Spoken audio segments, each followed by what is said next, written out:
When we first ran in 2020, we came just within 3 percentage points of taking on Congressman Cuellar. We came back to finish the job. We made history on March 1st in this election cycle by forcing the first runoff in the history of the congressional district. And now we are in the May 24th runoff election. Right, yes. Actually, I became an immigration attorney during the Trump administration. By then, I already had several years of immigration advocacy. So when you talk about an underdog challenge, I kind of understand and know what that is like. But I decided to go into that work because I knew that, there's so much work to be done on behalf of families that look like mine and look like ours. And when I found out that our current representative, Congressman Cuellar, was voting with Donald Trump 70% of the time, I knew that those were not the values of people here in our district. Well, hold on 1 minute. Yes. 70% of the time he voted with Donald Trump? Yes, and that included, voting to fund the border wall. That included to, defund women's clinics like Planned Parenthood.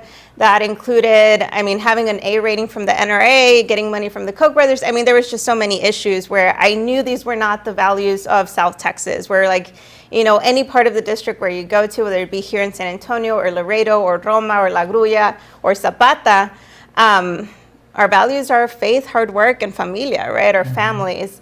And I just knew that nobody had been stepping up, I guess, at that time for almost 16 years. And I decided to run because I knew that there were so many people that knew that Congressman Cuellar stopped fighting for us a long time ago, and we decided to launch a grassroots campaign back last cycle in 2019. I say grassroots because our campaign doesn't take a single dime of corporate PAC money, so we are completely people-powered, and that allows me to, have that independence to really fight for policies and center the people in our district first and foremost.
I became an immigration attorney during the Trump administration. By then, I already had several years of immigration advocacy.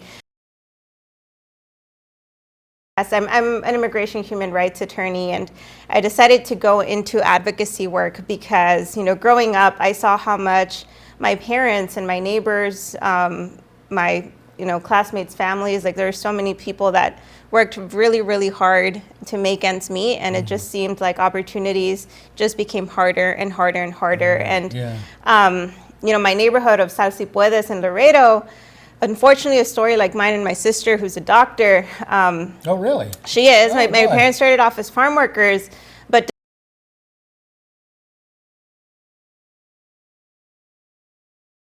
despite all the talent and potential that we have in our communities, a story like mine is very much the exception and not the rule.